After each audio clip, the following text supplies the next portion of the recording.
And we are live. Hey, everybody. I am so excited to be here. I am Haley Gray. I'm the group owner in the Women's Entrepreneur Network, and we are kicking off another Wen-Talk event. I feel like I'm always crafting these events for my own personal entertainment and enjoyment because I get to listen to 2 hours of amazing speakers, mind-blowing, earth-shattering, take the world away. I'm excited to introduce today's first speaker. This is Raven Scott. She is going to be taking the stage here, and please join me in welcoming Raven to the stage. Welcome, Raven. I am so happy to have you here, and this is such an honor. Thank you so much for having me. It really is an honor to be here. Thank you. And here you go. Like you said, I am Raven Scott. I help people, and especially women, shed negative patterns and shift into a life of freedom and passion and renewal. So my big question I wanted to ask everyone today is, what if you could find your life's purpose and alignment with your business in the stars? Do you think that's possible? Definitely feel free to comment below. Yes, no, I'm not sure. I don't know about that. I'm a little skeptical. Totally fine, whichever your answer. For me, my soul yearns for new experiences. So this is beautiful and perfect. I'm so grateful for being here talking on the Wen-Talk. So I want to ask another question. Have you heard of the North Node in astrology? And how many of you are astrology fans? I know a lot of us, we know our sun sign, we know our moon sign, and possibly if you're like really into astrology, you know your ascendant. But the North Node is something that's not talked about much. So I would be really surprised and excited if you said yes in the comments. I know about my North Node. I know where it is. You are like a rock star. And everyone who doesn't know, you're amazing and a rock star too, because you're curious and I'm introducing you to this concept. The North Node in your astrology, what it is, it's a point in time. And first of all, I want to talk about how it contributes to you, because it actually can answer the first question. It can help you on your career path. It can help you hone in your soul's purpose and bring your passions and your business in one line. And it really talks about your future, what you're moving toward, what your destiny is. That's what the North Node is all about. And specifically, it's not a planet or a star. It's a conjunction of the sun and moon's orbit at the time of your birth. So whatever that degree is and wherever it lies in a zodiac and in a house in your chart is where it crossed paths. And it's an 18-month cycle. So it's a little bit complicated to find and calculate, but I've created a really easy free chart that you can reach out to me. I can send it your way. And it just like gives birth date ranges and says, this is where your North Node is located. So it's easy to find once you've found a chart, which I can help you with. But really, what your North Node signifies is your future and your destiny. The North and the South Node are opposite on your chart. And so your South Node will really signify what you're moving away from, what's in your past, what has maybe been something of a struggle or a difficulty that you currently are in right now, or you have experienced in the past, or possibly even in some past lives. So that's what's signifying what your South Node is. I'll give you an example so you can kind of take this abstract concept into conceptualization. My South Node is in Sagittarius. What that means is that it's all about travel and adventures and roaming the world and, gaining new experiences. And that definitely is something that I did. I used to do mission trips like in high school. I went to Russia and England. I went to Hawaii. Like I took a lot of plane flights across the country, visiting family. And so all those things, and then it being in my fourth house, which is the house about family, all about your family of origin, family in general. And what that signifies for me is that's family is in my past. And the biggest crutch in my side has actually been my family. All of my struggles and life lessons and maturing has been sprung forth from my family. So, and then again, in my past, I haven't shared this with you, but I've written a memoir, and I was in an abusive relationship. So then also my family that I created on my own was very much a sore subject for me, a huge struggle. And I found freedom from that. And I've also found ways to be independent and less codependent. So that's kind of in my past. And so moving away from that and finding independence, finding freedom from the abuse, moving toward what is my North Node is in Gemini in my 10th house. So the 10th house is all about the career. So for me, my path is moving away from codependency into my career, into independence, sharing my lessons and my light about my experiences in my career. And in Gemini, it's about different perspectives, learning, coming from a place of not being a victim, but finding a perspective of my experiences, sharing it with others that can be relatable and also very empathetic. So to give you that example, that's what that all means and how it can be applied.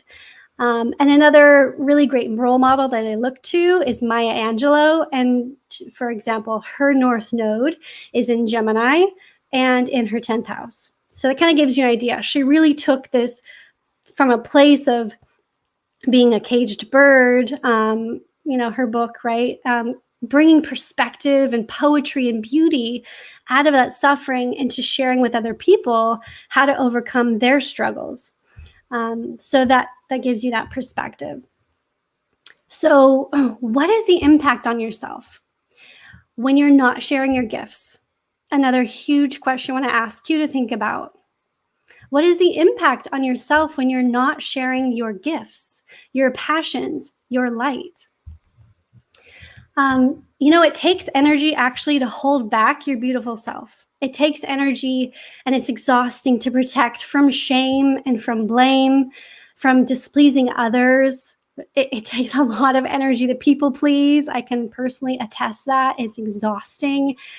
And you should not have taken on certain clients possibly. You should have said no to, but you felt like you had to, otherwise you wouldn't get any business. That takes a lot of energy, and it drains you from the yes clients you should have said yes to. So keeping a lid on your light because you're afraid of what others or what your family may think, that's exhausting. And judgment and social conditioning and self-doubt can lurk in the shadows.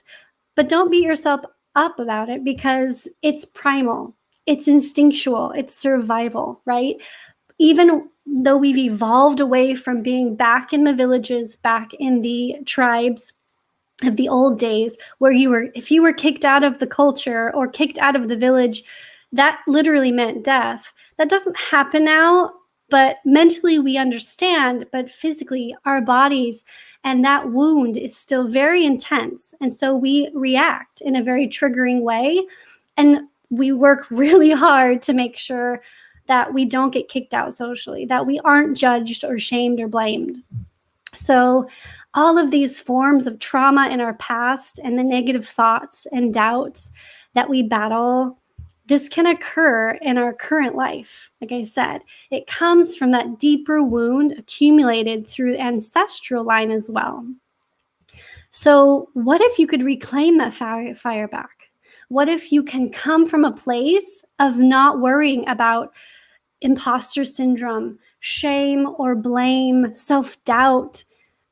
And what if you could really shine your light and know and have the confidence that this is your right path? How would that change your life? I want to share 4 ways that can help you heal your emotional wounds so you can free yourself of these blocks that help hold you back from abundance. So it's going to free the blocks so you can really shine your light and remove the lid. So number 1 is connecting with Mother Earth. Walking barefoot in the grass is one of my simplest, most favorite ways because it's magnetically grounding. Getting out in your neighborhood or a nature spot, walking and finding a tree. That's one of my most favorite things when I feel really introspective and a little bit down and discouraged. I'll go out and I'll find a tree and I'll ask the tree for wisdom.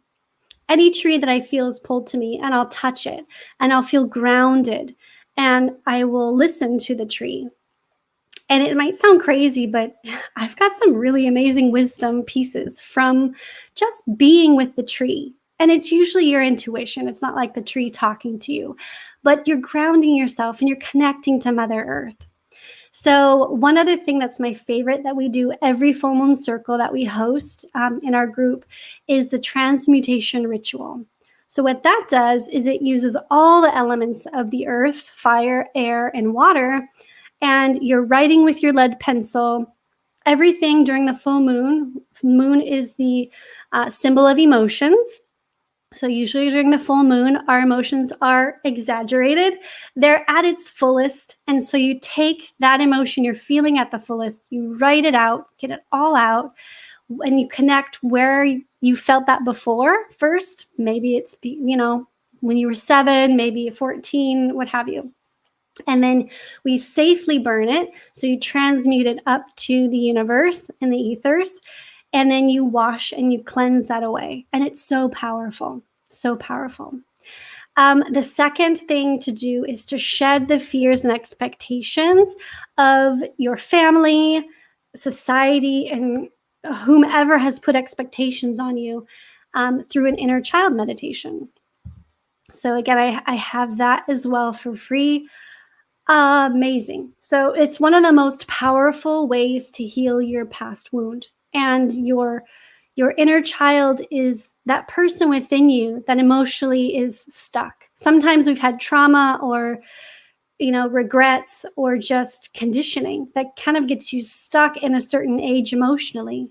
So when you heal your inner child and you become the adult for yourself and your inner child, it really carries you into a place of empowerment and a place of independence.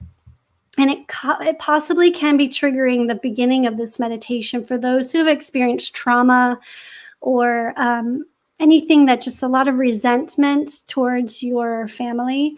So I just want to give you that forewarning. But if you can push through and know you're safe, you'll go through a beautiful garden. You'll play with your inner child. You'll see fairies and butterflies and everything. And you get to sit with your inner child and really ask him or her, or ask her, what does she need? So it's really very healing. Number 3 is to set boundaries. We've all heard this, right? It's very popular. But how do you set boundaries more powerfully? More powerfully by using your inner authority mantra. And what is that? It's simply this, and I'll read it to you and repeat it again. I trust the wisdom within me to ground divine energies. I am safe in this body. I trust the wisdom within me to ground divine energies onto the earth. I am safe in this body.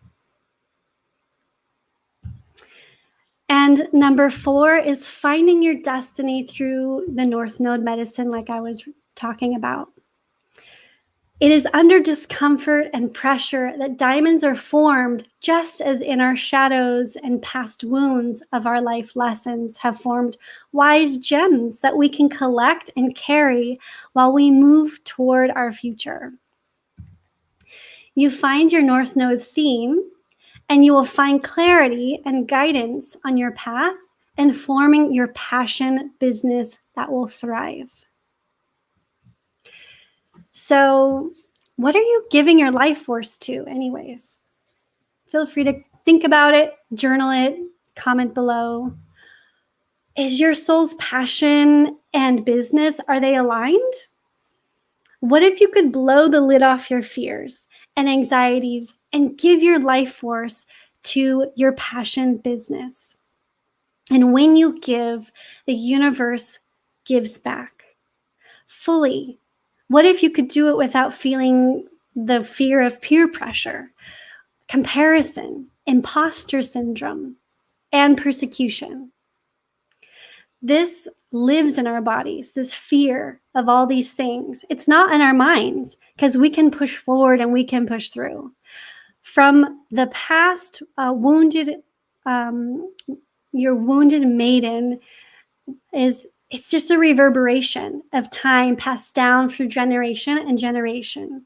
And that's why those steps in, grounding to earth, doing the inner child meditation, all these things help us heal that wound in our body, because thinking and talking can help only so much. So what if your energy is focused on your soul's mission aligned with your business? Maybe right now you're confused. You don't have clarity on the project or business you're working on. You feel frustrated. You're not being heard. The resources that I have and the exercises that I shared with you can really help you heal that, can help you let go of your anxiety, help you find the clarity you need to be able to find that passion. And that passion is going to be magnetic because you're going to be removing that lid and shining your light out to the world. So again, the question is, do you know where your North Node is in your chart? And if not, it's perfectly fine. The energy, again, like I said, the energy of where your North Node lies is in where the zodiac is, right? And which house it is.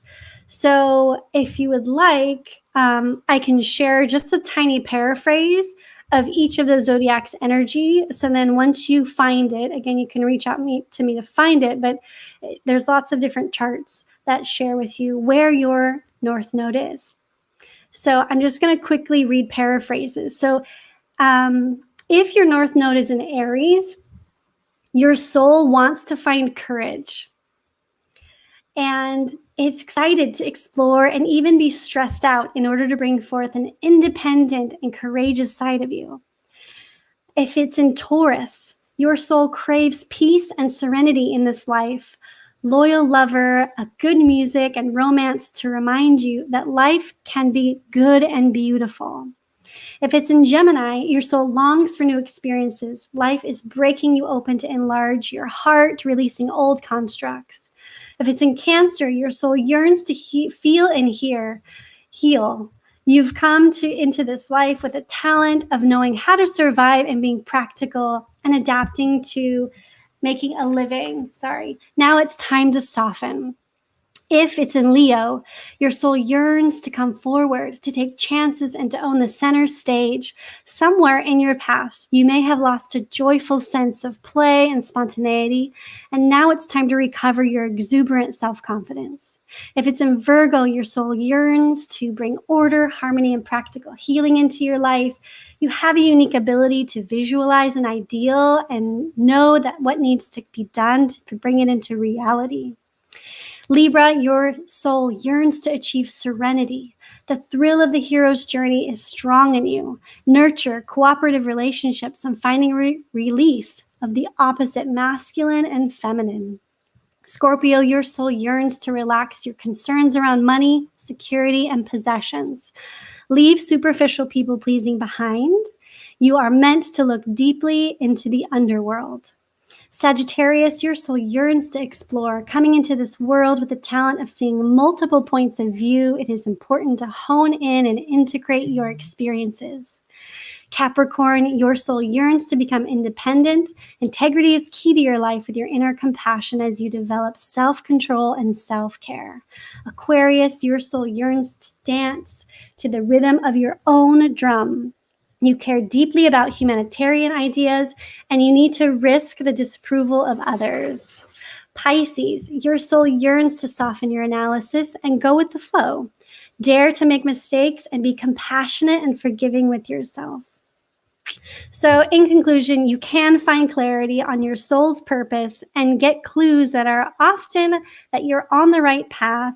And if you need to pivot, it will help you with that as well, knowing that you flow in alignment with the universe. So let what needs to go, go, and what needs to come, come.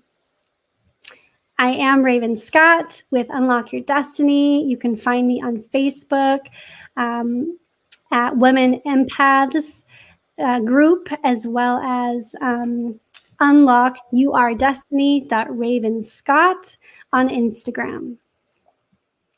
That was amazing. Thank you so much. You're welcome. Such a powerful message. I'm over here taking notes frantically in the corner. So I love the message. Thank you so much. And thank you so much for joining us today. This has been such an honor to have you here. So thank you so much. Thank you. I appreciate you. Now, by the power of the amazing StreamYard, I'm going to switch speakers. Hey, everybody. Welcome, Cindy. And thank you, Raven, so much. And welcome, Cindy. I am so happy to have you here today and so excited to hear your talk. Thank you so much, Haley. I appreciate you letting me be here and sharing what I have. So thank you so much.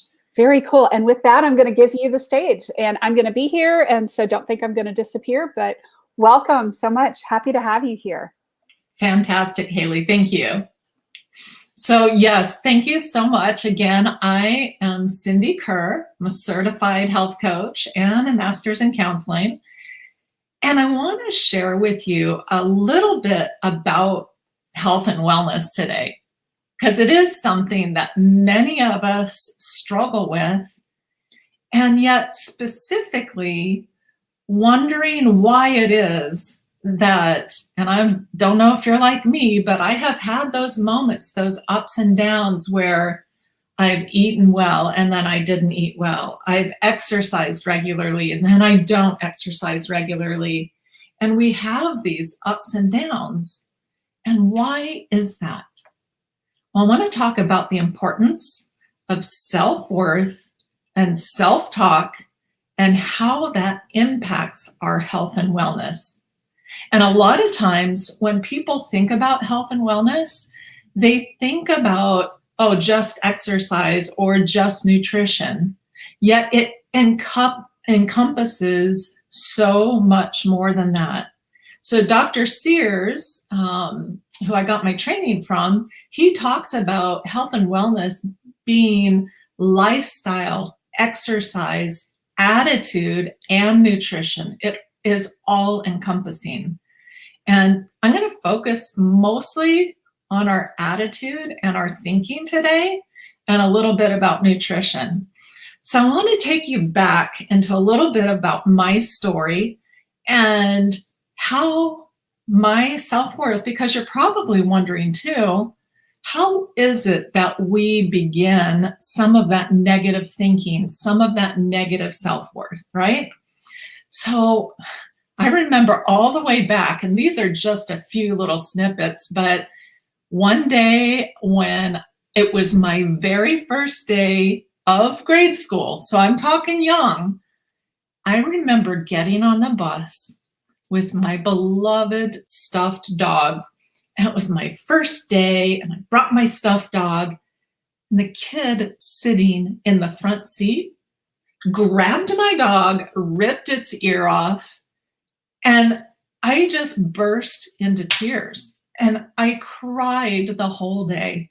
And I wondered, gosh, how could somebody be so mean? And obviously that was something that affected me so strongly. I couldn't figure out why that kid picked on me and not other kids. But as a kid, I didn't see any others getting picked on. You just see what's happening to yourself. Well, that was the start of feeling like I really didn't fit in and I wasn't good enough. And even my grandmother, my own family, she would scrub me and wash me so hard until my skin was raw because I had darker skin than my sisters. And she always thought I was dirty. I got tan really easily and I would have those tan marks on my ankles, and she would just scrub that saying I was dirty. And I would just cry knowing when I had to go visit her because I felt less than. And I don't know why my sisters were lighter skin tone with blonde hair and green eyes. I have olive tone. I mean, it's just how it works, right? And you see, I have curly hair. In high school, some of the kids used to call me Brillo Pad. And then I joined the military. And on my very first day in the military at my duty station, a coworker came up to me saying, "Oh, great. That's all we need is a girl like you here." Well, what was that supposed to mean? And I have an ex-husband who used to really call me stupid and was so mean to me and so many other things. Well, it all broke me. And I really was so hurt inside, and I was not believing in myself. And part of that is I didn't feel worthy to be healthy, and I let myself go. And yeah, I actually did work up the ranks in my jobs, and I held professional positions. I'm an Air Force veteran. I'm a retired police sergeant, and I still didn't deserve, I believed I didn't deserve any of it, right? How many times have we told ourselves those things? Well, I was an imposter. And from the outside, it really looked like I had it all together. But inside, I was falling apart. I didn't feel good at all. I didn't believe in myself. And that self-talk was not positive. Now, I carried weight gain really well, and I knew how to disguise it. So people looking at me would have no idea how unhealthy I was. And guess what? You don't have to be skinny or looking large to be unhealthy. So I would say I was what I called a skinny unhealthy. And I actually found myself addicted to coffee to try to stay alert during the day. Now, I'm not saying give up coffee, right? Because I, like many of you, love a good coffee. Yet I was drinking a pot and a half of coffee every single day. That was too much. I was living on that. And I would go and grab for candy and other goodies from the snack machine just to get past that afternoon slump. I would be so exhausted. And then at night, the wine consumption and chocolate at night to ease the stress of the day and hopefully get some sleep. Well, all of that I didn't realize was affecting my health. I didn't see how poor health was making my hair, my skin, my nails, my skin, everything look dry. I looked older than I was, and people at work would tell me, "Oh, you look tired, Cindy," which I don't know about you, but I hate that. And it made me so grumpy. And I didn't want to look tired. I didn't want to be tired. So I knew something had to change. When I was working as a police sergeant, I bent over to pick something up, and I absolutely struggled to get back up, and I was so out of breath. How is this happening? You know? And trying to stay awake when I was driving, I found myself slapping my face to stay awake. That was not safe. It was really a never-ending struggle. Now, my gut was always killing me, and I was constantly on the lookout for the nearest restroom to try to relieve that pain inside. I know I'm not alone in this. You see, I was that busy professional with a full-time job. I had a side gig. I was starting a business. And how would I ever find the time to exercise, meal prep, sleep, all the things I knew I needed to change, but just wasn't really willing to make a change? And so the funny thing is here I am today, a master certified health coach, And not only did I learn how to make simple changes that fit into my busy professional lifestyle, but I also now have the self-worth to make my health a priority. Now, one of the things I did, which I believe everyone can benefit from, is to start by seeing a good doctor. Because a good doctor is going to run a full exam, a blood panel, look for anything that needs to be medically addressed. That is such a strong recommendation for you. So I did. I sought out a good naturopath who advised me that if I didn't change, my adrenal glands, which have a lot to do with hormones, won't know what to do. And I was losing bone density and strength, and I was too young for that. I was determined not to rely on medicine my whole life. I did not want to do that. Now, I want you to remember is that this change in me didn't happen overnight, nor did I do this alone. It really takes time to undo all the stuff that didn't serve me well and turn it around to feel good.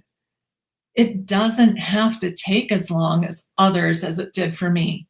Now, I started learning about what nurturing me was all about.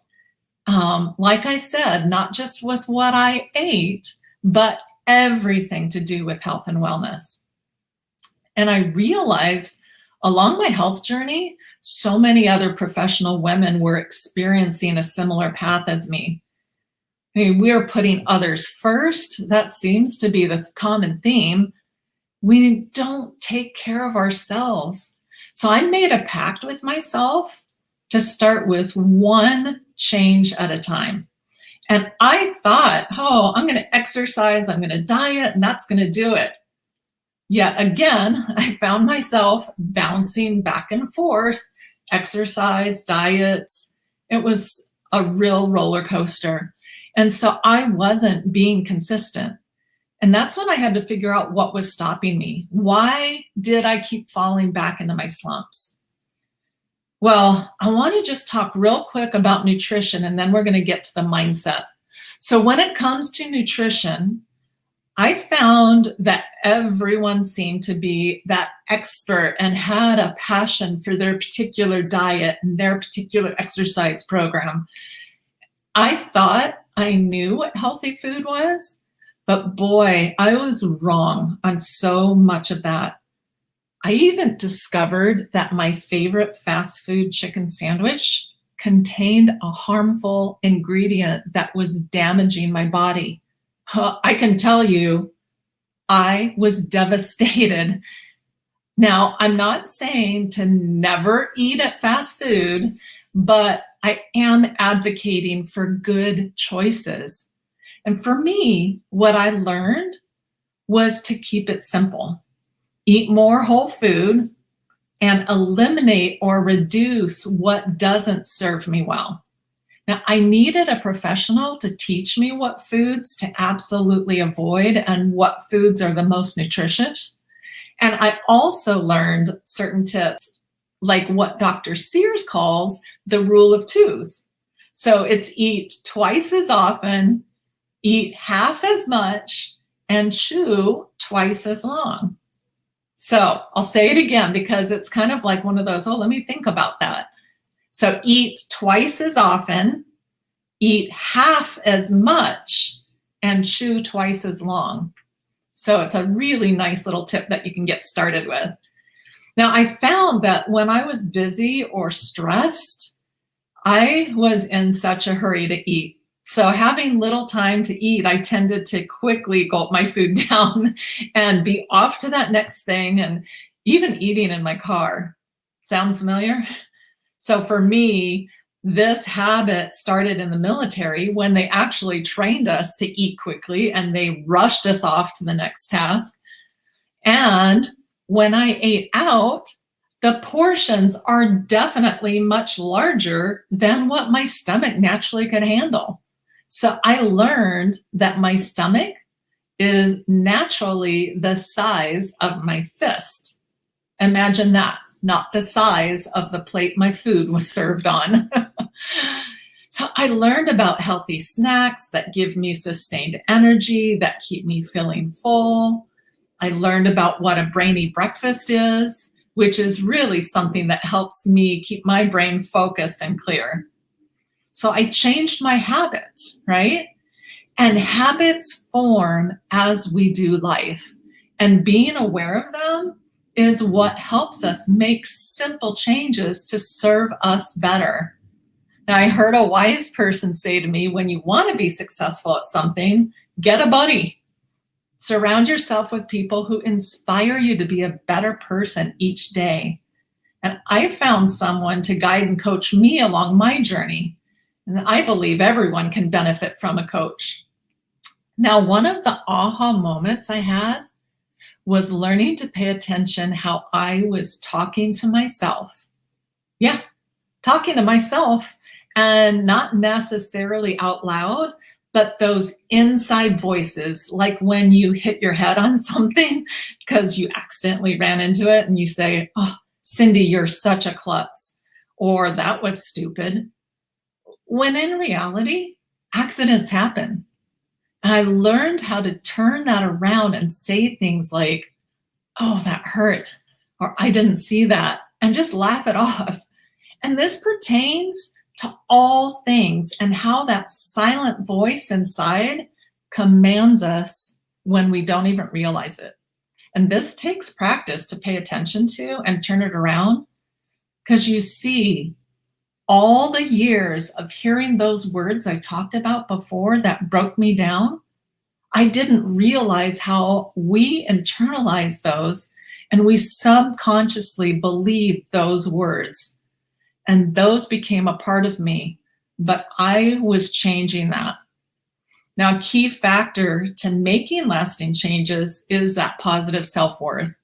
So it can include and start with positive affirmations.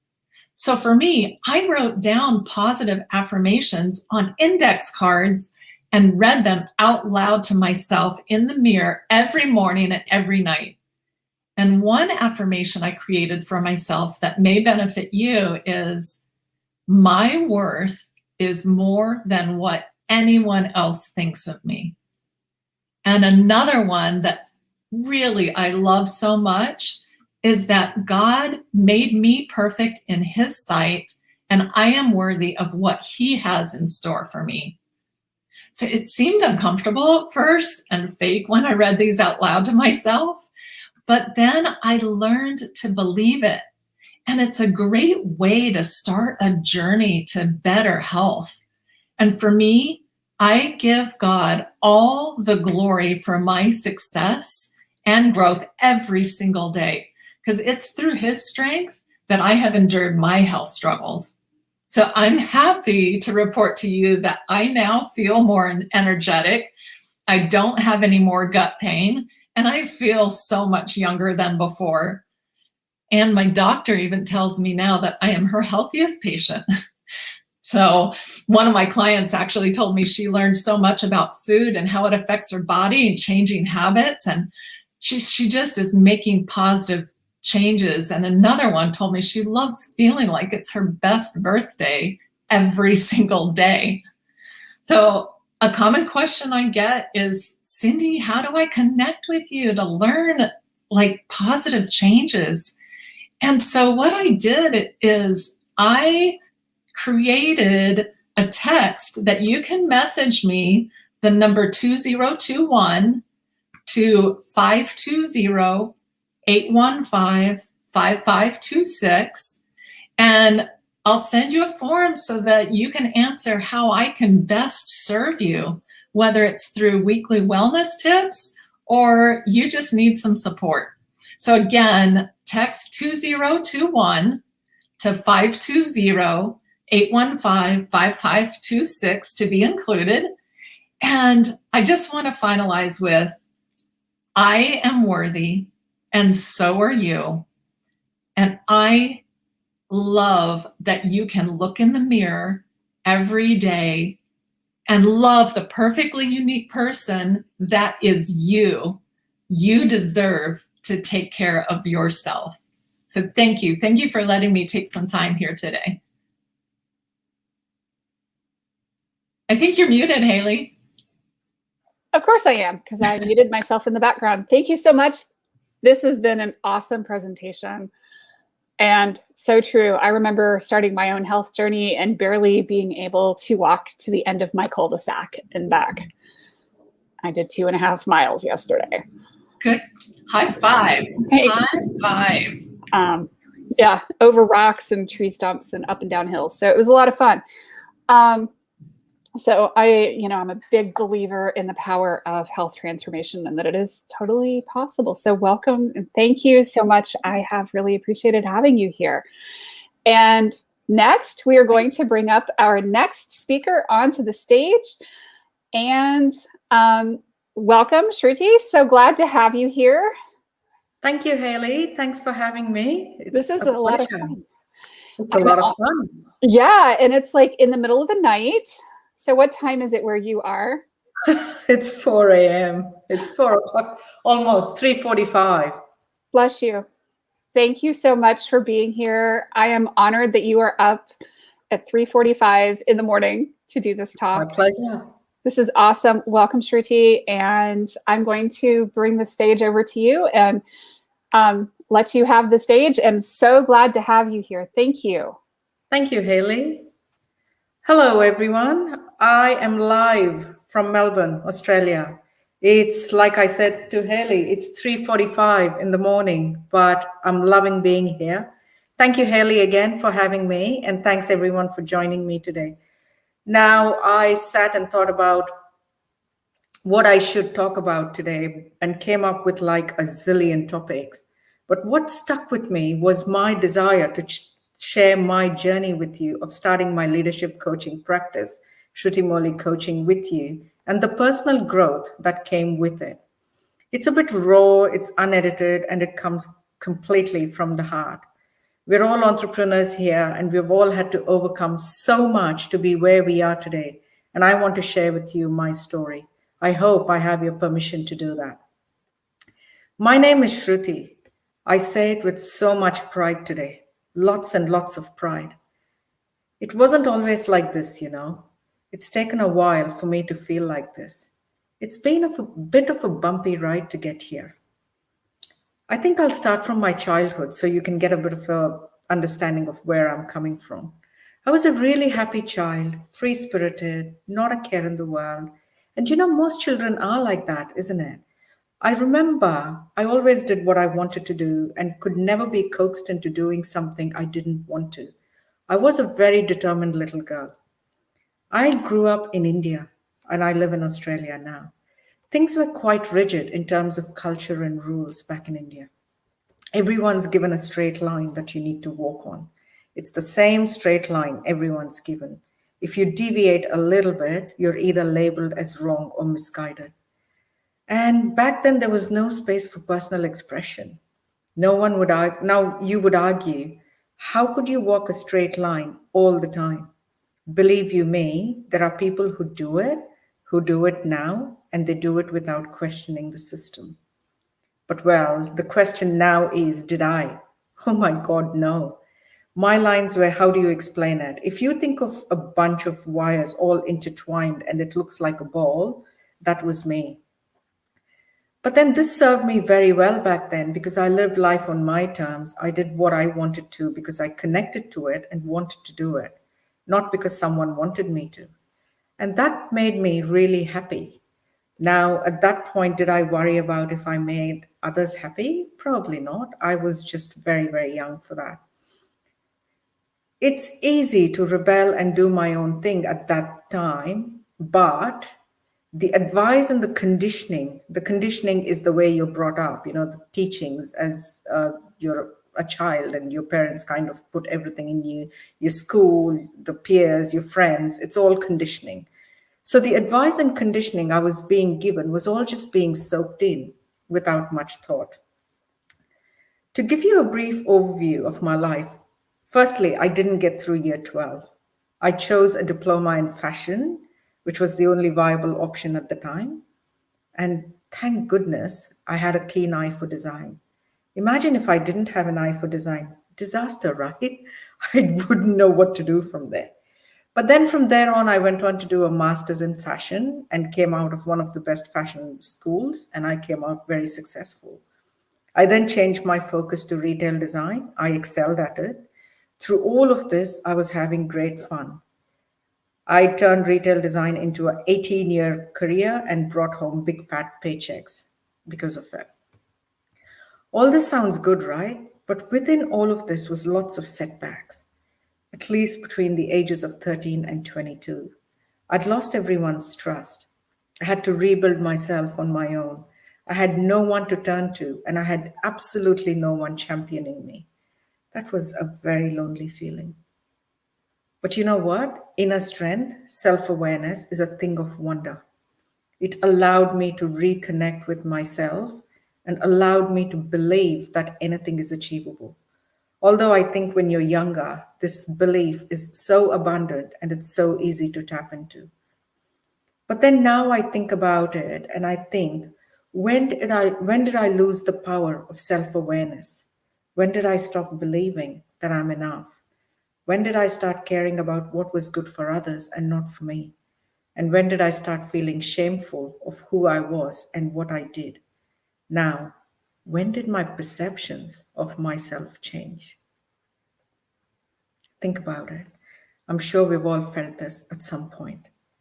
I have no clear idea of when all this happened, but knowing what I know today, I think I understand. While I was growing up, my way of reacting to rules and conditioning around me was rebellion. But that doesn't mean I wasn't soaking in everything around me. I was taught to put others first, listen to our elders without questioning, and do certain things because that's the way things were done, and that was the norm. Strength based living and empowering children to be who they wanted to be and bring out their potential was not a resource available back then. Don't get me wrong, I'm actually not having a go at my parents or their style of parenting. Actually, for their times, they were quite liberal. I had a choice to make my own decisions most of the times. But then there were some restrictions and norms I had to follow.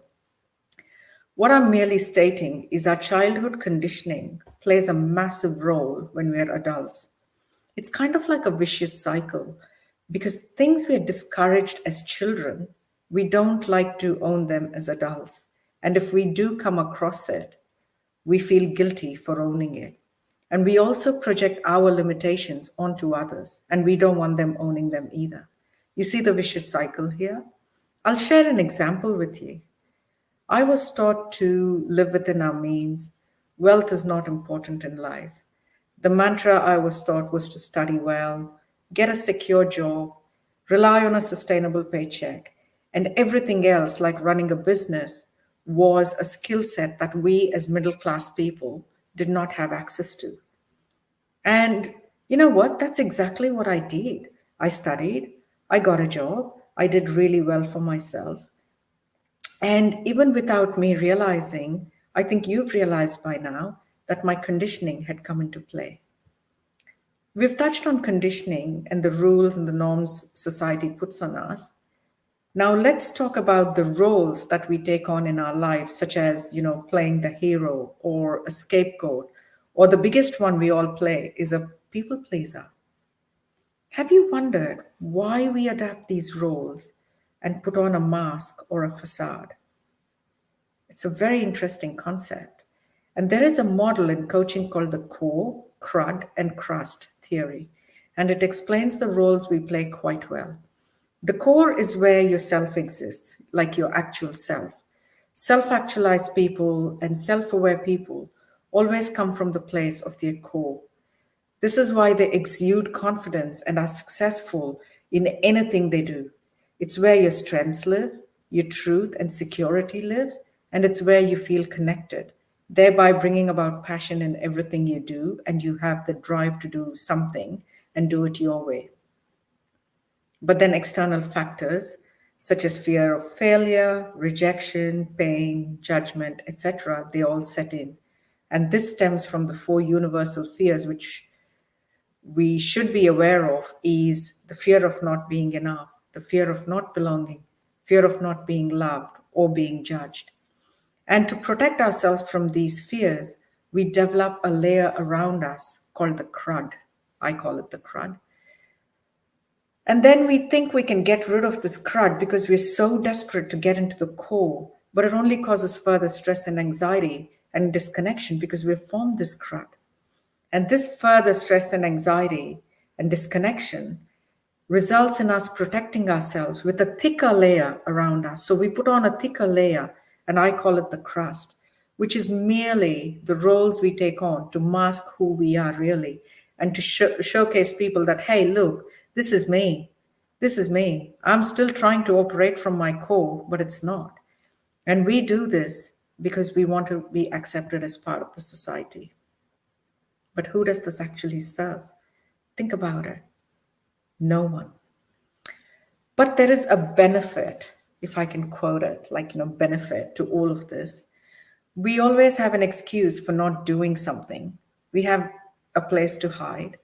We have a place to be not authentically us and to live a life of monotony in our comfort zone and take life as it comes by rather than make life happen for us. We have an excuse to blame everyone but ourselves and not take responsibility for anything in our life. Now, do you see the word irony here? Do you see the irony in the word benefit here? It does make me cringe. It makes me cringe a lot because I led this life previously and I looked like this. I was blaming everyone else but me. Now, you would think my life was societal textbook perfect. I had a great job. I had a big fat paycheck coming in at the end of every month. I had a loving husband, 2 gorgeous daughters. I still have a husband, not had. But there was something huge missing. I'm sure you've realized it by now, but it took me a very, very long time to figure out what that huge thing that was missing was. It was me missing from my life. Me missing from my own life. I was living someone else's life. The person in my body was not me. It could have been anyone who knew how to follow the rules and live a life. When I figured this out, I realized something had to change. It was a matter of testing and measuring my own life. I tried different jobs, I tried different hobbies, holidaying, did different courses to upscale myself, but nothing seemed to work. This went on for quite a while. I was an angry person. I was finding fault with everything. It was affecting the relationships around me, and I was just not happy.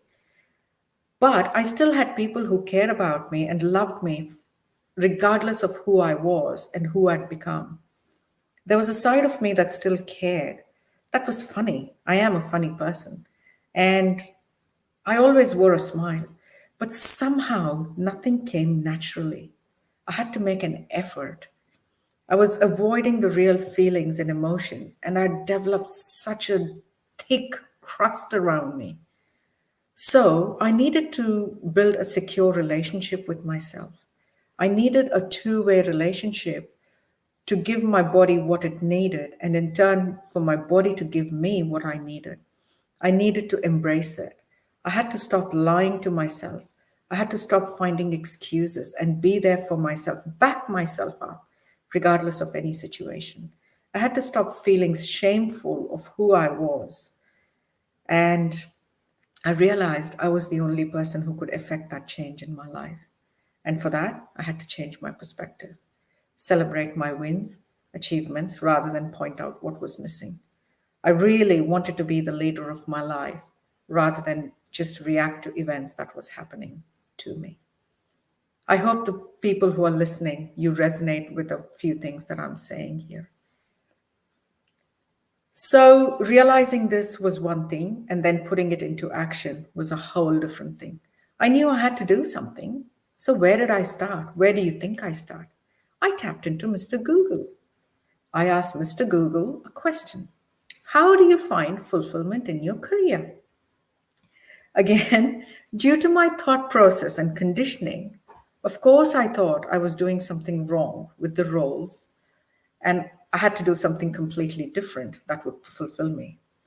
After a number of suggestions, Mr. Google said, find a career coach. I'm a very, very obedient human being, you see. And Mr. Google, of course, he knows best. And we have to follow his advice, right? So I started looking for some coaches and spoke to several people. And I settled on a coach who came very highly recommended. I thought this would be the turning point in my life. And meeting her once would change my life because she would show me the direction that I wasn't being able to see for myself. And how exciting was that? The day arrived, I was there at the meeting 15 minutes early, and she arrived, and I talked and talked and talked and talked and spilled my heart out, only to realize that I didn't care about my retail design career anymore. That was a very hard pill to swallow because that's all I knew. That was my job. That was my living. That was my bread and butter. So I decided to see another coach, and then after that, another one. Hilarious, right? Look at my thinking here. So 3 coaches and $1,000 later, I'd learned something valuable. The turning point in my life and the new direction in my life was something I had to figure out. The coach was there to guide me and support me, but I had to reconnect with myself. And the process had to begin internally within me. It had to be an intrinsic one and not an extrinsic one. Now, you see, I wasn't a self-help, self-development kind of books girl. For me, reading was fiction, which had blood and gore, and everything else was rubbish. All the other books were rubbish. Boy, was I wrong. So, what does a woman with my beliefs do now? Of course, more Googling. Geez, I even feel embarrassed saying that. I did more Googling, and this time maybe I asked some right questions, but then I got some really, really good pointers to start looking at some successful people. So then I started looking at some successful people and looked at what they did to get to where they were. To put it simply, they believed in themselves, they followed their dreams, they put in the hard work, showed up every day, regardless of the situation, and they backed themselves on every decision they made. I took all of this on board and made a conscious effort to do things differently. I started to rediscover and reconnect with who I was and who I wanted to be, my true self. So I quit my retail design job. I discovered people who would champion me every day. So I reached out for help. And then for the next few days, I just did what I felt like doing, even if it meant being in bed all day, every day, binge watching Netflix. This meant I was actually giving myself permission to be who I wanted to be on that day. But whilst I was giving myself permission to who I wanted to be every day, slowly but steadily, I was becoming the person of the future. I was beginning to realize that I am not my conditioning. Me and my conditioning are 2 different entities. Through this awareness, I realized I had a choice. I had a choice. And the choice that I made from that day forward would shape the world the way I wanted it to be, and I could be whoever I wanted to be. And that was the biggest revelation of my life. At that point, my future path became very clear, and I knew I wanted to be a coach and help people find their true selves. I wanted to make their journeys a bit easier than mine and help them overcome their challenges and blocks and live life they chose to live, not something that someone else designed for them. So I signed up with the Coaching Institute and started to study and practice becoming a coach. So up until this point, I'd dropped my crust, I'd peeled off my layers, I'd felt all the emotions, I had healed, and I'd reconnected to myself.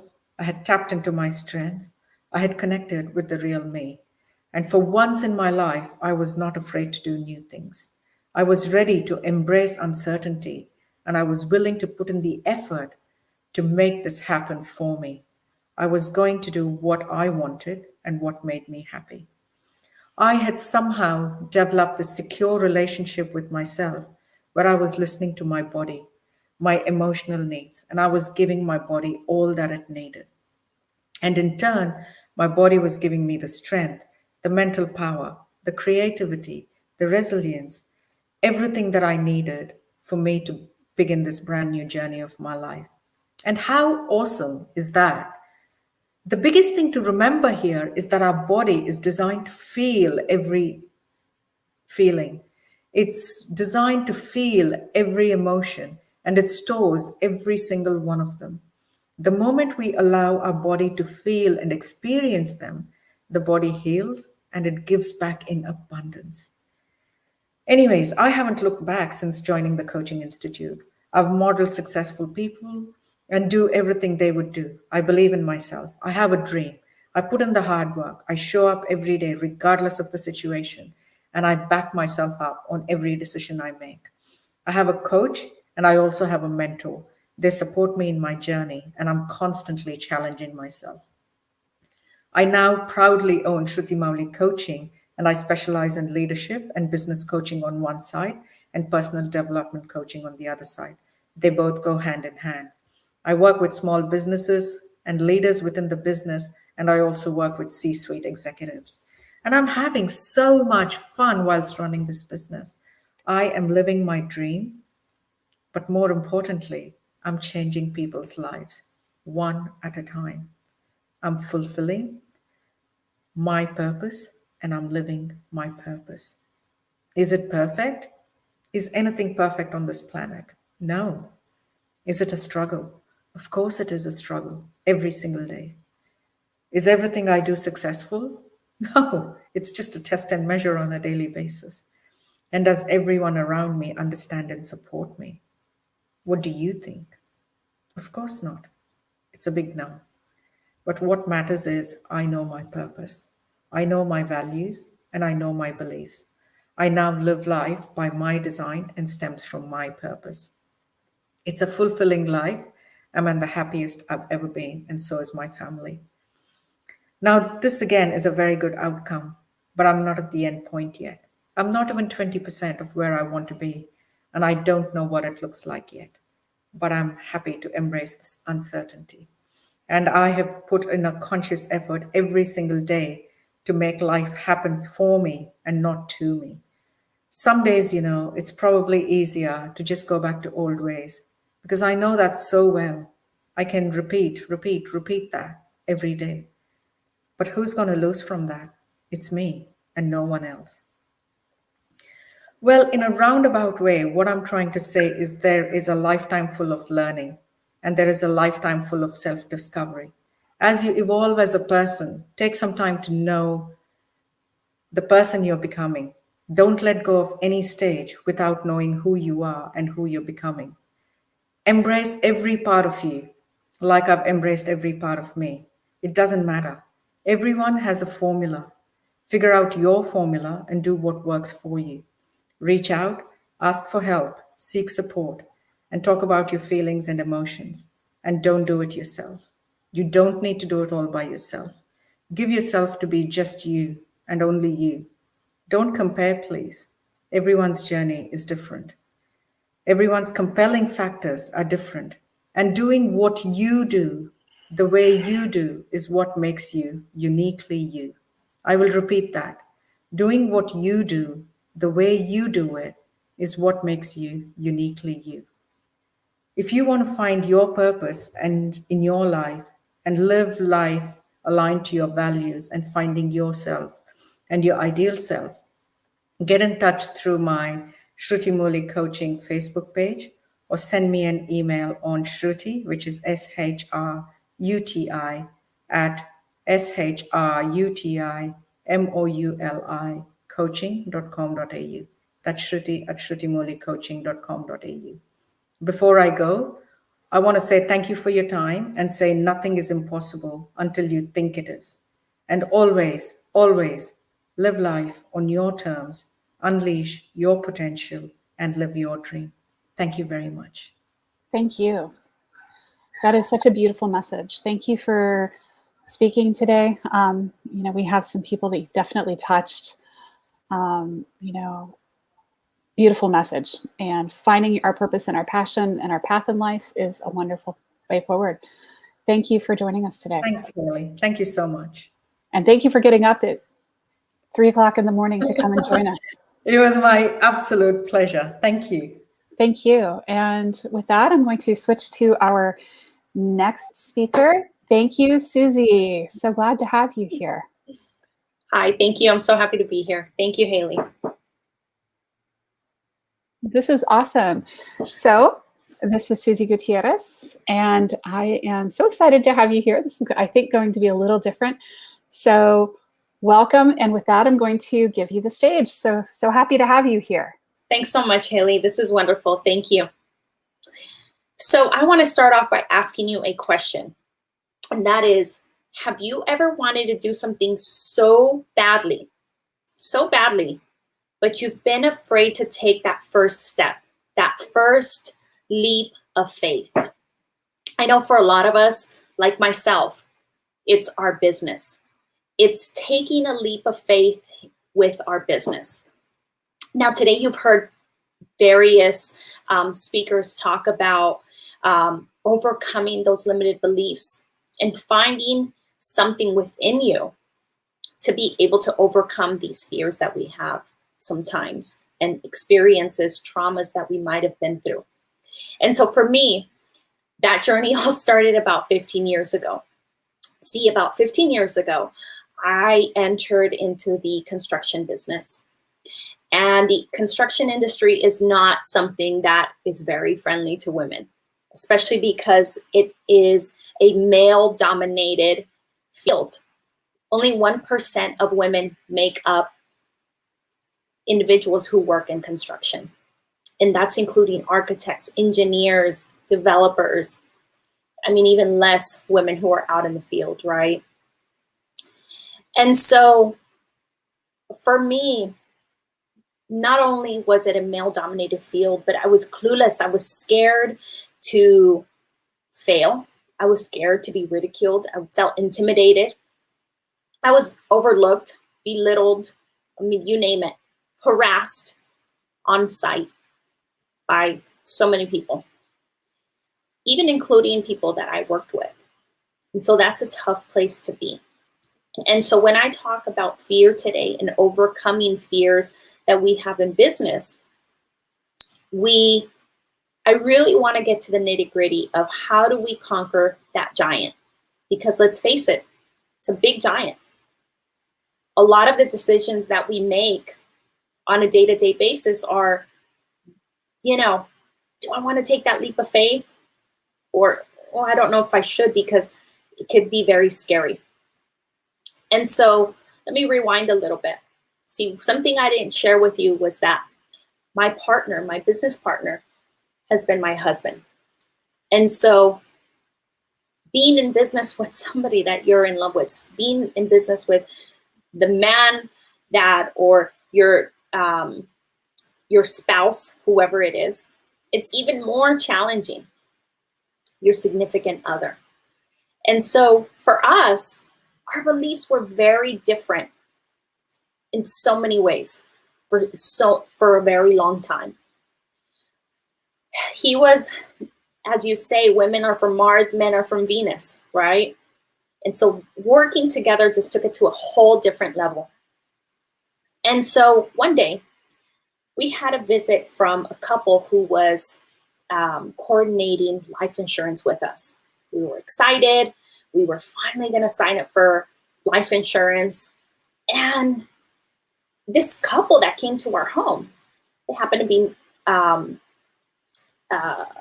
to be husband and wife, and they were just power couple. I mean, you look at Angelina and Brad, you look at all these amazing couples, like a power couple. When you see them, you're like, whoa, they're unstoppable, right? Business people. And here we are at my kitchen counter, my kitchen table, and we're talking about business.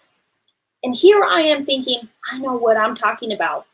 But then all of a sudden, they hit this point where my husband and them kind of geared off on their own and started talking about something that I was completely clueless about.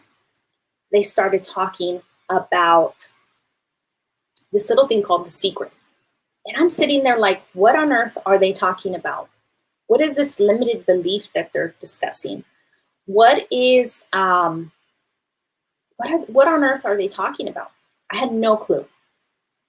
And For me, it was kind of an eye-opening experience because at that point, our business was in a lot of trouble. This was during the housing market. And so as you all know, during the housing market, construction just went down because of everything that was happening. And so our business was in a hard place at that time. But another thing that was in a hard place was that my husband and I were on two different spectrums in terms of where we wanted to take our business, what vision we had. We knew we wanted to grow, but he was pulling in one direction, I was pulling in another. And so one thing that I realized during this conversation at our kitchen with this couple was that my thoughts were impacting not just me, but the life around me.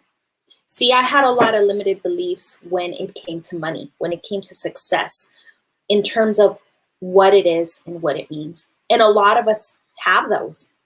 I still retract sometimes, and I think maybe not deserving, maybe the fact that I grew up very poor, that sometimes things could be just out of my realm, impossible. And so because my thoughts were impacting my belief system and were impacting my life and my family life, I knew that what we talked about at that table, which was really the law of attraction, okay, which is, I knew that the impact of it in our life was just extremely important. And it was something that I had been missing out for a very long time. And so what is the law of attraction? And how is that going to impact you in terms of overcoming your common fears in business, in terms of your success? Well, it's simple. It's whatever your thoughts are, you will get in life.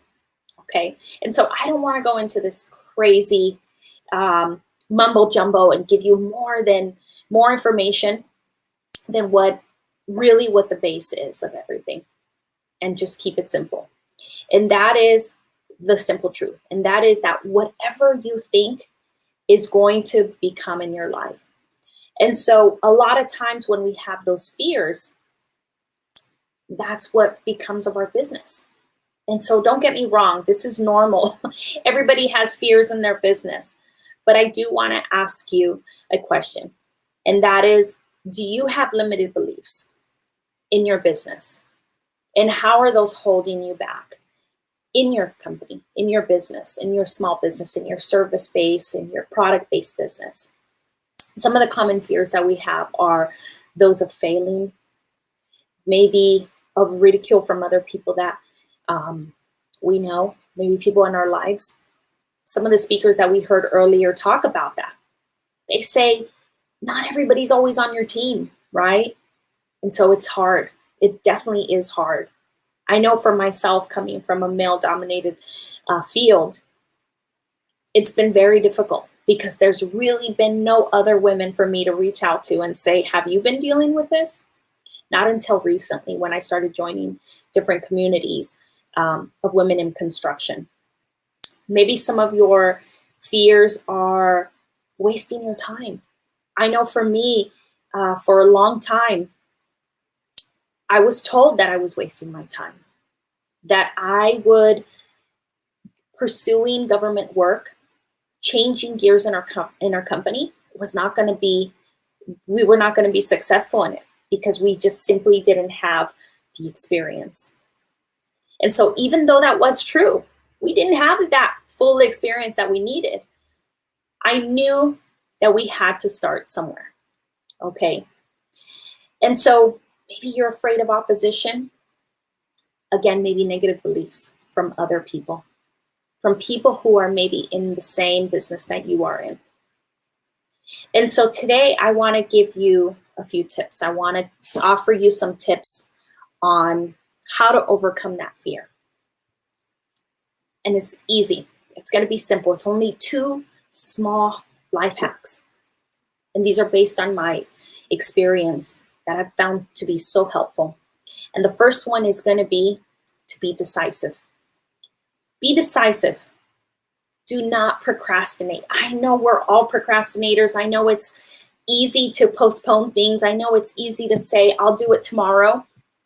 But the truth is, there's no better day to plant a tree.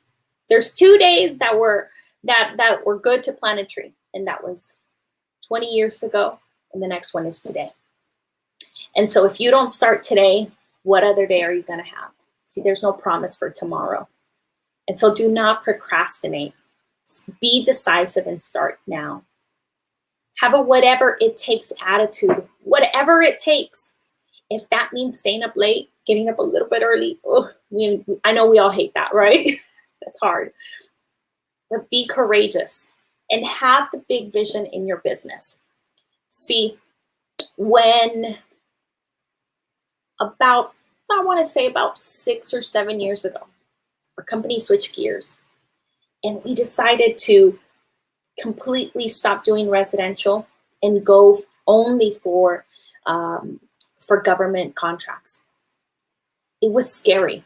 Trust me, it was so scary to shut off that phone, cut those connections with all our residential clients.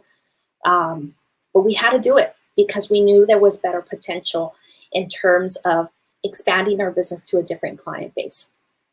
And so that is what a whatever it takes attitude is, and having a big vision. If you are a service-based company, if you offer a product, go for it. Have a big vision. Whatever it is, make those connections, be impactful, but make a decision. Be persistent and be consistent. Consistency is key. If you wake up every day with that mindset of saying, I'm going to get it done, today I'm going to do this, and you have your goals every single day, if you're consistent every single day, you're only going to be able to overcome those fears, because that's what happens is that fear that we get, eventually you're a machine. You start getting it out of the way. And that's what it's about. Conquering the fear, that those common fears that we have in our businesses, is about being consistent. It's kind of like putting on that armor shield, going full force. That's what it's about. It's about being consistent and being persistent. The second hack that I have for you, believe it or not, is to be in community.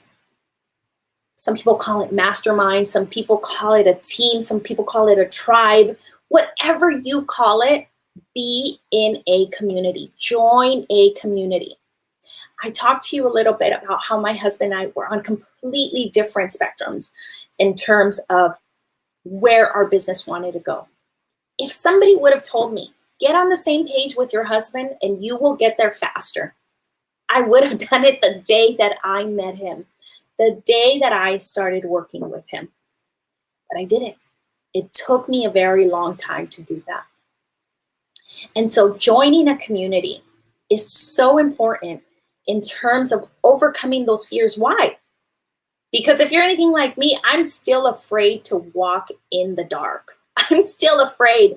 I still need to, especially when we go camping, I need to wake up my husband and say, honey, I need to go to the restroom.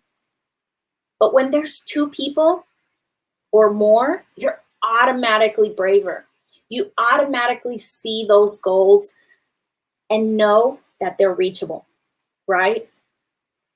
So get on the same page with somebody. If you don't have somebody at home who supports you, that's okay, because there's communities like this, the Wins Entrepreneur Network.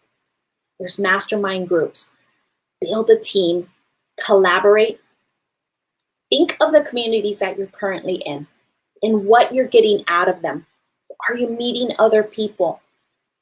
What groups do you belong to?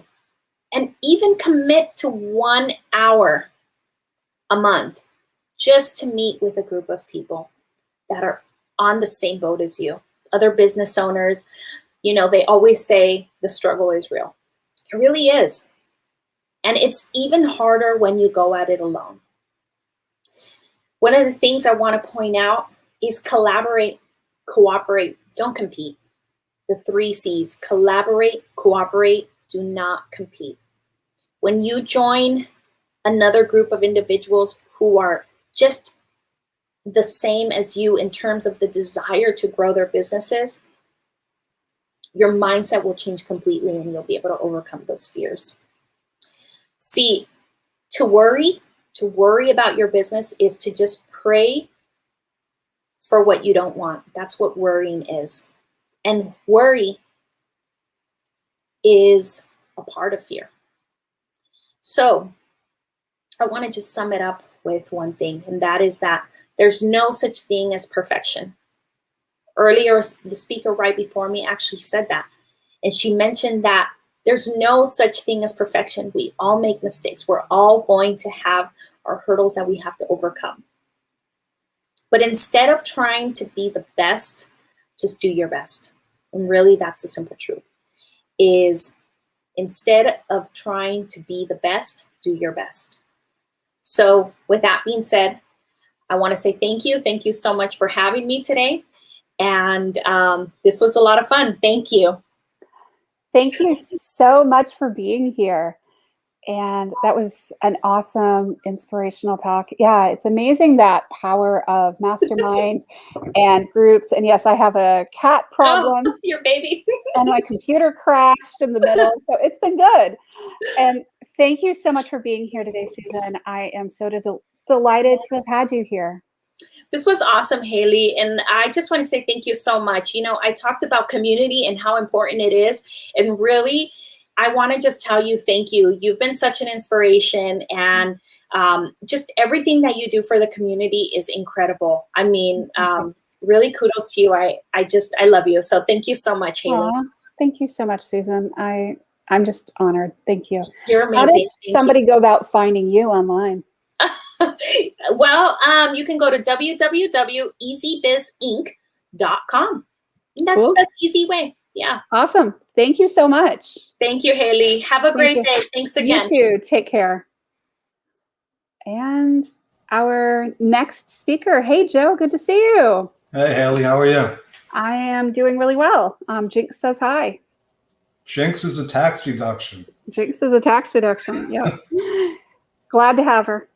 Wouldn't have it any other way. Yes. Welcome. I am so happy to have you here as a speaker this afternoon. Thank you for inviting me. And everything Susan just said, I ditto that. Awesome. I'm glad to hear that. Yeah.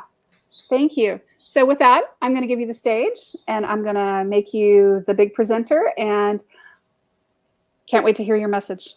Okay. Thank you. So I think what Haley asked was for me to talk about why I started this business and to talk about 3 people that I've helped. And, you know, I've listened to the previous speakers, and they pretty much talked a lot about my journey. I don't know how many CPAs there are out there that will talk to you about mindset. They didn't teach me that in CPA school. And about 10 years ago, Susan mentioned something about The Secret.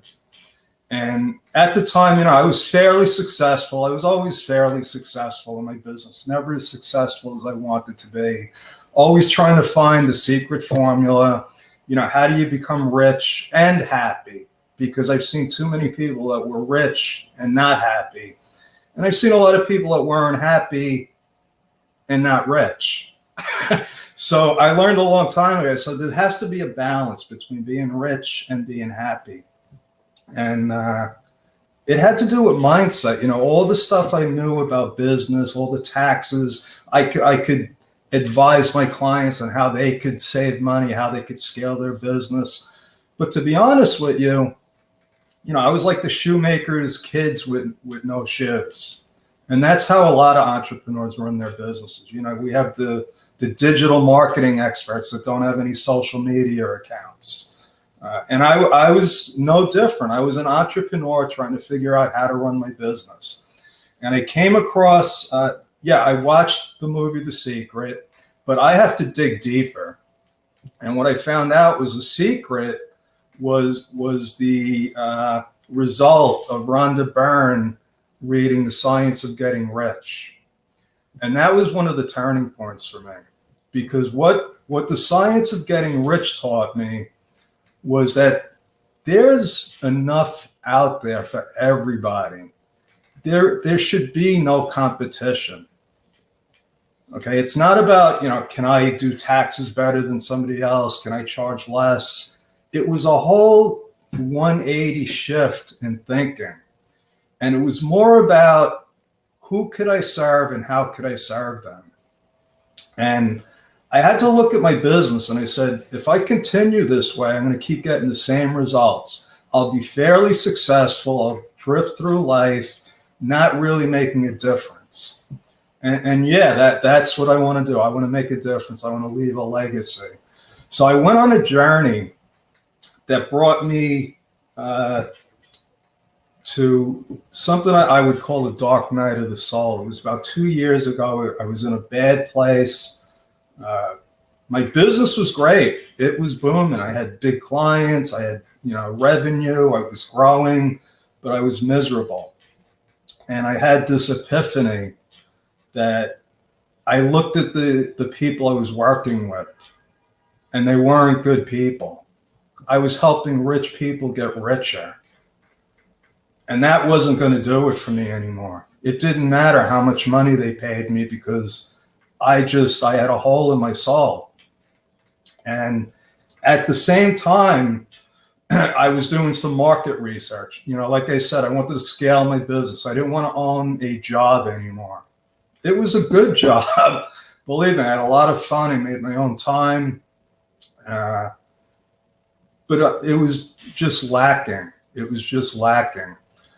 And I made a decision to basically trash my practice, believe it or not. I said, I can't do this anymore. It goes a lot deeper, but apparently what I had been doing is the same thing over and over again. I would get a small client, help them grow, they'd become a big client, and then we would have the headbutting, where all of a sudden they became smarter than me. And it had to end. And at the time, I had been doing some market research through a friend of mine. He had a program called ACT. And what I came across was shocking. It was a number that I had seen so many times before. It was the fact that there's over 30 million businesses in the United States. And over 25 million of them are what they call non-employer firms.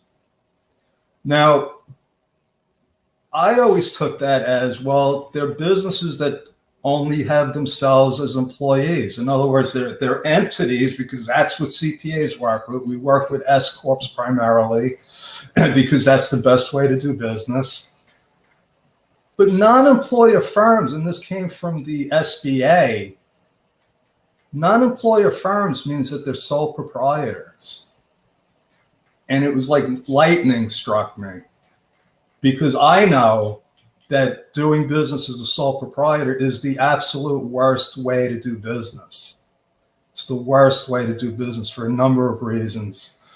You get overtaxed, you're scrutinized by the IRS, you get no respect. And the truth is that anybody that is really successful has a corporation. They have entities. Not an LLC, because we could get into the LLC thing, but LLCs do not come with any kind of tax status. They are disregarded entities. So I had to ask myself, why is this? There is no information really on the internet about the benefits of owning a corporation, either a C Corp or an S Corp, because that's where all the wealth is in this country. It's all in corporations. Okay, and you hear people complaining about, well, the rich keep getting richer, and there's a reason for that, because they know how to set up and structure a business. So 2 years ago, when I saw this, I said, I'm on a mission. I'm going on a mission, and it is to inform and educate the 25 million sole proprietors that are working at a real disadvantage. They are working at an extreme disadvantage. And you could go to my YouTube channel, because I talk about it all the time, about what the problem is and how It's almost by design that the government really wants to keep people down. I believe it's by design. They make it very, very hard for new business owners to start a business and actually get rich. Not just survive, but I mean get rich. Millions of entrepreneurs run their business under the poverty level. Under the poverty level. Millions of businesses never even see a dime of revenue. And that's not right. We don't start businesses to go broke. So it's been my mission really to turn the tide, to inform and educate people. We have platforms that I do, thanks to Haley. She tricked me into doing the Facebook Lives all the time. It's a great platform to give people good information. And it's working. It's working, Haley, because we've been connecting with a lot of people. We have so many wins. We have so many testimonials, and I want to talk about a couple of them. One thing that's going on right now is the problems with the IRS. The IRS was broken before COVID. Let's face it, they're not from the government, and they're not here to help us. The IRS is a police department, in essence. They are here to make sure that we all file taxes, pay taxes, and that's it. It's all about them getting the tax money, the Social Security, income tax, whatever. So they're the enemy, folks. They are the enemy. They are not here to help us. That being said, what do we do now? You got to keep at it. The IRS, what they're doing now, let me paint this picture. If you're looking for a refund and it hasn't come yet, you might be waiting some time. My advice is to proceed with tenacity. Keep calling them, write them, even though they're telling us not to do that. Okay, I am on the phone with them every day trying to track down money for my clients. The other problem is that the bills don't stop. The refunds stop coming, but the collection process doesn't stop. In fact, it's going even faster. So long story short, I get a client that had gotten audited. Okay, she took over a business for her husband, got audited, followed the instructions. She represented herself. And the IRS basically sent her a bill for $250,000 out of the blue. Out of the blue.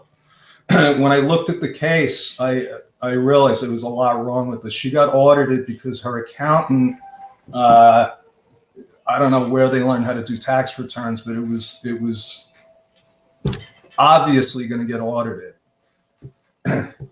She got audited. They disallowed everything, sent her a bill for $250,000. And a few weeks ago, she got an apology letter from the IRS, because what my team and I was able to do was redo the return correctly, call the IRS out for bullying her, because that's what they did. And she is getting a no change audit, and she is happy as can be. Another person that I helped, because she keeps telling me I helped her, is Meg Campbell. Meg started a small business. She didn't have an accountant like most sole proprietors. That's what happens. We start businesses and we don't hire an accountant until we start making money, which a lot of times never really happens. We just spend money. But I have a program that Meg could afford. And we basically just took all of the bookkeeping and accounting work out of her hands. And that was a win, because now she doesn't have to worry about that stuff. And one of my biggest victories, I think, is the work that we're doing with Haley Gray now, because Haley's expanding rapidly. Her business is growing. deservedly so. And she needs a lot of accounting work. So Haley, my team and I have been working closely with her to get her books up to date, stay up to date, to make sure that she continues with the momentum that she started. And that's my story. I'm sticking with it. I don't know if trying to stay under time, Haley. I could go. You are good. Your story, and you're sticking with it, huh? I'm sticking with it. I'm always sticking with it. Is there anything else I could talk about here that could help? Well, I mean, I'll give an example, not just my own accounting, but I sent a lot of referrals to you. And, you know, what we see a lot of times with small business owners is they think they can't afford a CPA because they've been quoted numbers in the past that can't afford $500 a month, can't afford $1,000 a month, can't afford crazy. And a lot of times, you know, they're like, oh, and by the way, your tax return is going to be insert large number here. And it's terrifying to small business owners.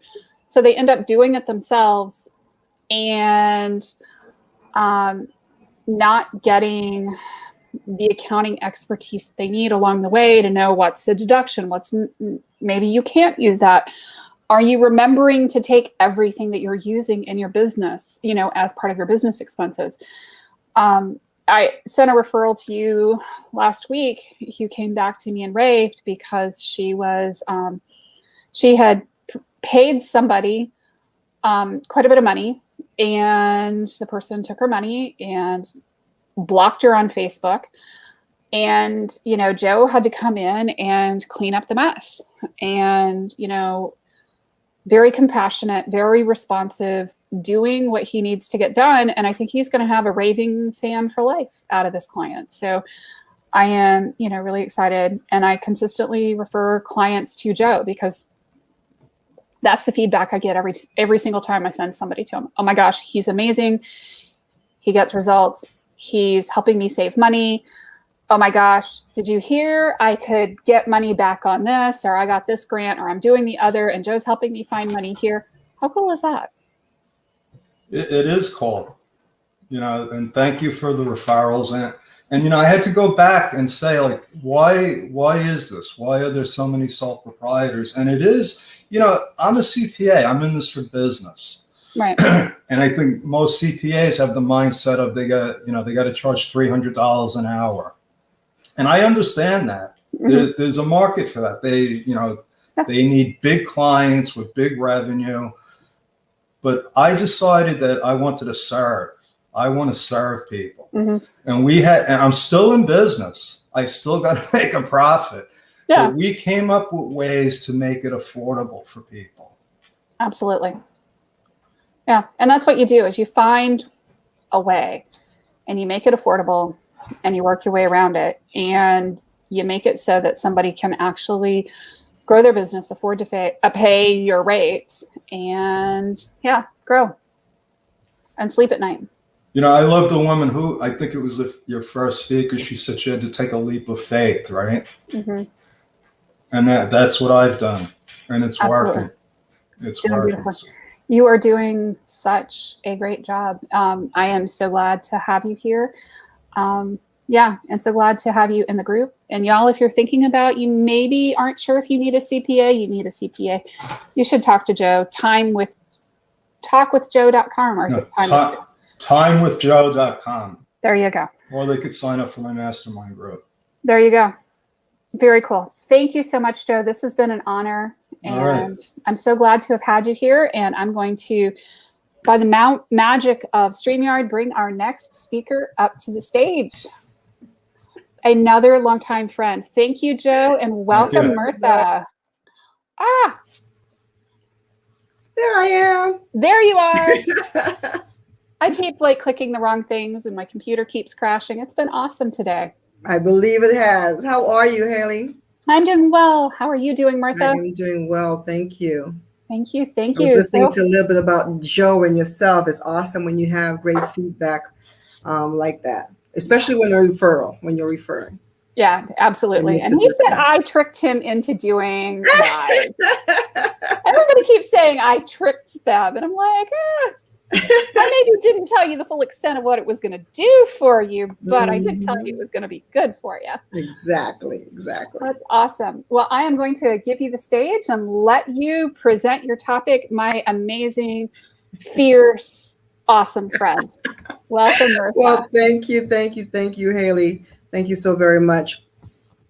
All right, well, I guess we are going to get started. My name is Mirtha Dubois. I am a personal growth and development strategist, 4 times international best-selling author, and an author coach. I serve in the capacity of an entrepreneur offering entrepreneurship programs. I am the visionary of Creating Purposeful Resilience, CPR, if you like that. I am also the CEO of Mirtha Dubois Coaching and Consulting. My desire is to use various platforms to support women all over the world. My passion and work touches on reaffirming positions, rebuilding confidence, and redeeming self-worth, promoting women to become absolutely undeniable as they actively participate in the journey towards their best lifestyle. We simply need to get out of our settled space, right? Sometimes we settle and we get comfy, and it's just not necessarily what's best for us or why we are here. What's the assignment that we're here on this earth to complete? My vision is to break spiritual, financial, and mental chains. Sometimes we call it the curse, but it's really bad habits that we just have to get rid of. And so today we're going to touch on, my topic is Undeniable You, 7 Steps to Soar, where we are going to touch on reaffirming your posture, your position, rebuilding your confidence, and redeeming your self-worth. Okay, so welcome and congratulations to all of you who are in attendance, hearing me speak today. Thank you so very much for being here. And you are here, not by accident. You are here because you are prepared. You are prepared to to see what's next in your life. Something new, something different perhaps, but for sure something very, very powerful. Now, as I prepared for our time, our moment together today, I did a little research and found that there are 7.8 billion people in this world, just in case you didn't know. 49.6% of that are women. Now, stay with me because in a little bit, you're going to understand why these numbers are going to be relevant. Okay? Now, women are 20 times more likely to suffer with stress than men. 20 times. Now, go back, right? We're at 49.6% of this world population are women. 20% of that.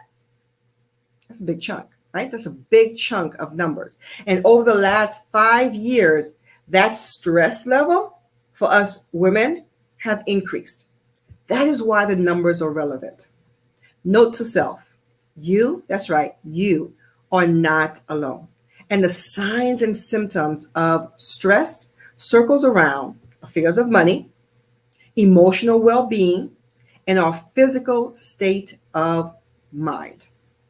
What does that translate to?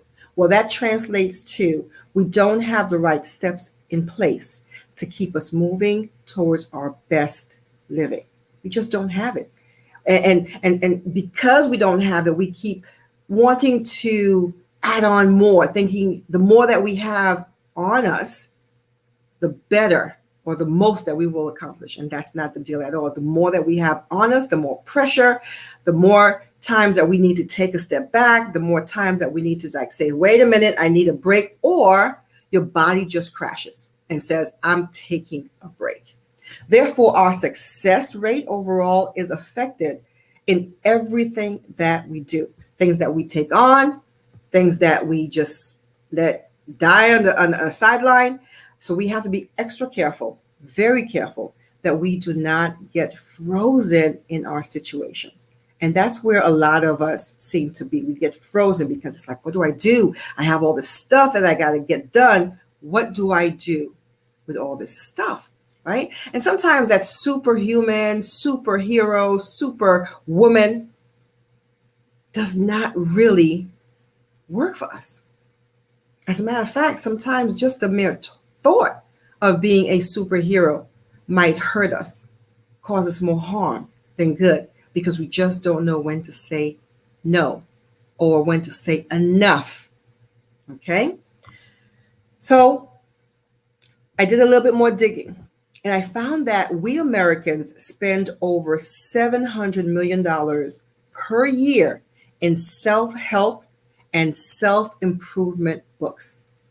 Ha, that, my friend, is a lot of money, considering that we are still experiencing this personal development issues, such as feeling the weight of stress and overwhelm, with just being brought down, right? That weight is too much, being uncertain most of the time and stuck in place because it's just, where do I go? Where do I turn? We start to live with doubt and fear and confusion. And those same issues, sisterpreneur, those same issues lead to other concerns, such as depression or anxiety or worse. Here's a hint. The key to better living is to take action and to stay in action. We need support in order to do that. And also, we need a system in order to stay in action.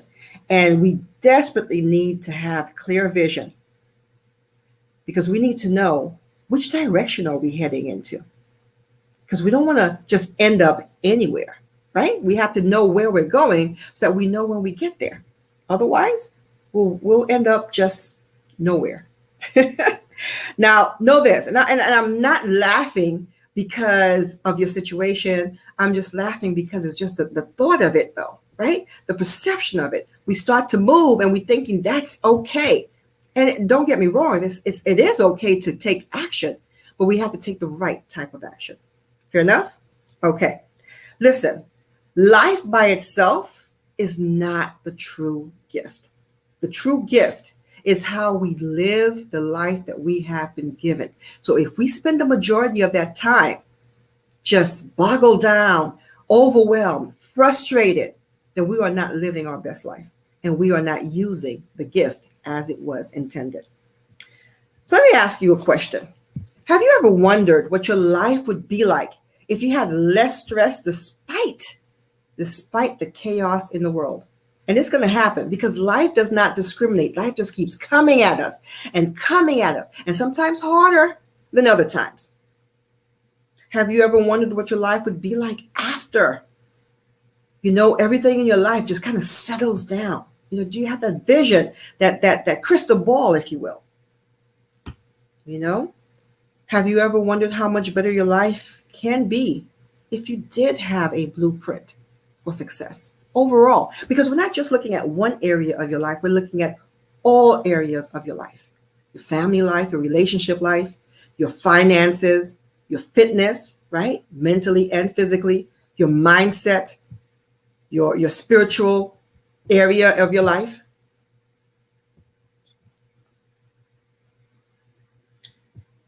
So here's what I'm here to tell you. I did get a personal blueprint, and my personal blueprint included the 7 steps I'm about to share with you now. Would you mind if I share the 7 steps that brought me to a sense of harmony, not balance, because we can't really do 50-50. Right? We got too much going on. We can't look at 50-50. It has to be in or out. And if we're doing it, we're doing it. So we don't need balance. We need harmony. We need peace. Would you like if I share the steps that you too can take to become resilient, like a warrior, in the face of your biggest challenges? Would you mind if I share how you can have the most powerful conversations to break through to what's holding you back? And I say conversation and not communication, because conversation is a two-way street. And we need to understand that what we intend to say sometimes doesn't always come out that way. So we need feedback from the other person that we are having this conversation with. Fair enough?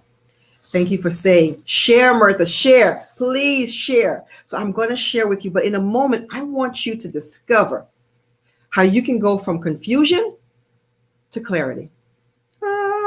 that moment, right? In a moment, you're about to discover how you can go from uncertainty to definiteness of purpose. In a moment, you're about to discover how to literally shift your situation to live a better life. And by the end of our time together today, by the end of our moment, you will be empowered to promote self-love. You will know the steps that you need to take to soar, to be undeniable you. And yes, I will invite you to live on purpose and with purpose. But we do have a problem, don't we, ladies? Sisterpreneur, my friend. We have a problem, queens, my precious gems. And that problem is that most of us, we give so much of ourselves to other people that we sometimes don't have anything left for ourselves. We run on empty. We go through life in the shadow of someone else, losing our own identity. For example, ever heard someone introduce you as Mrs. So-and-so or little Jenny's mom, right? And so you start to be introduced in that manner. People start to think that's all there is to you. Mrs. John. What's your first name? Who are you? What do you do? Right? Little Jenny's mom. Well, what else do you have that you can offer? And the other problem is we juggle so much that we get lost in the service of Mrs. John and little Jenny's mom. We get lost in that. When we talk about stress, we have to understand that there's a domino effect, and it plays a domino effect on our life. When you nudge on everything, right? When you tap on that first domino, everything can go down if you are not mindful and if you are not strategic. But here's the solution. The solution that I speak of is simple. Now, I didn't say easy. I said simple. Simple because it can help you reaffirm who you are and your personal gifts. Understanding what they are, discovering them and developing them can also help you rebuild your identity, which will boost your confidence and definitely will help you from knowing where you stand, knowing how you're standing, your self-worth, your value will go up just like that. But it does take a little bit of work. That's why it's simple and not easy. Now, who am I?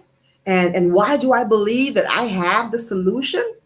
Well, like you, I am a mom. I am a woman. I am a grandmother.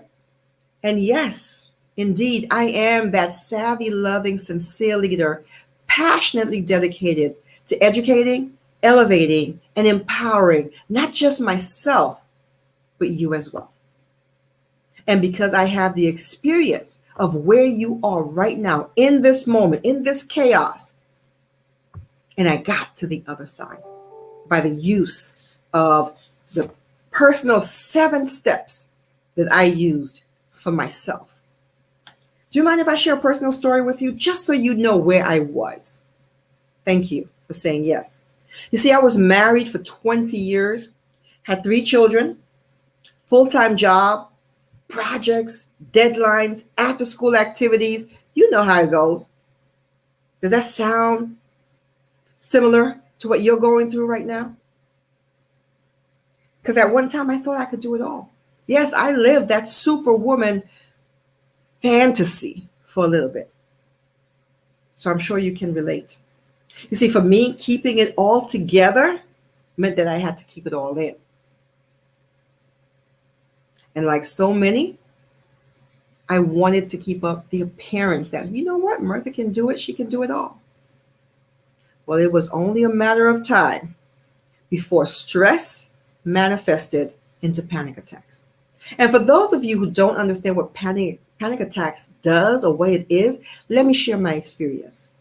First of all, panic attacks come without any warning signs. There's no knock on the door. There's no like, Martha, be prepared because in the next few minutes you're going to have a panic attack. It doesn't happen that way. You can be in the middle of a conversation. You can be driving down the road. You can be anywhere, sitting, laying down in your bed, and all of a sudden it hits you. For example, I remember being in the grocery store and the aisle literally kept going and going and going with no end in sight, almost like a cartoon. My heart started pounding. And I believe me when I tell you that anyone near me would feel that pounding because it was so hard and so fast. And that vibration would take anybody in around me. And I was sucking up air like I couldn't have enough air to breathe. I saw people's mouths moving. They were probably, now that I think about it, asking me, "Are you okay?" But I couldn't make it out. I couldn't hear a sound. See, my senses in that moment, in that chaos, my senses were gone. I saw people's mouths moving. I saw that they were near me, but I wasn't sure what was going on. Of course, I was transported to the nearest hospital. But once I got home, it was like, okay, this has to stop. It cannot continue to keep going. So I went to work and developed these 7 steps. Not all at once, but because it is a process. What I learned in doing my work is that I was transparent. I had to be honest with myself. And I also learned that personal growth, that all that development stuff is work. Work and a lot of work on self. What I learned is that when one area of my life is affected, then all the other areas of my life is affected. Meaning if I was not right in the house, right, with the husband and the children, then I carry this into my workplace. And vice versa. If something wasn't going right at work, I bring that home. Basically, everything affects our behavior, our attitudes, and it reduces our opportunities as well to make money, to earn money. You know what I mean? So in my personal blueprint that I learned, that I took the steps to developing and not just so developing, but working on. Really, really working on. And it aligns with the step of being a child. Because one thing I know is that there will be numerous moments within our journey where we will need to hit that reset button. Yes, we're going to have to hit it. And we're going to have to start where we are to go again. See, step 1 is intentional breathing. Step 1 is about being aware. And the only way that you can be aware is when you step back and you inhale with intention and exhale with intention. Keep going. You can wrap up. Here we receive the clarity that we need. See, I have a mentor who talks about what's now and what's next. Breathing is part of what's now. Answers the question of where I am in the moment. Step 2 involves our senses, our smells, our hearing, our tasting, our feeling, and how it affects us personally. This is the adjustment stage. This is what gets you customized to your advancement. Step 3 is about eating, making sure that you supply your body with the right things so we can start to build that muscle properly. Step 4 is crawling, because you start to get a sense of familiarity. You can't jump from step 1 to step 10, in other words. Step 5 is when you're standing. You build that confidence stage, that confidence muscle, that decision-making moment. Step 6 is about you walking. And in this stage, you have your confidence, you have your harmony, you are in balance, and you're independent. You are in movement. And finally, step 7 is when you are running. I mean, the wind is on your side. There is nothing in front of you, and you can't go. You can go around, you can go over, you can go through, and you have cheerleaders saying, "Go, Mirtha, go, Mirtha, go, Haley, go, Haley." And ladies, those are the 7 steps. And that is all I have for today. Thank you, Mirtha. That was awesome. The reminders to take it in baby steps. Taking baby steps, yes, for sure. Absolutely. I love it. This has been such an inspirational event. Thank you for being a speaker today, Thank you, Martha, Haley, for and inviting for me. It's joining always a us. pleasure. And Susan and everybody who was speaking today. You know, I'm just blown away. Thank you from the bottom of my heart. Thank you, Haley. Thank you so much for sharing your audience with me. Thank you, guys. Take care. Bye-bye.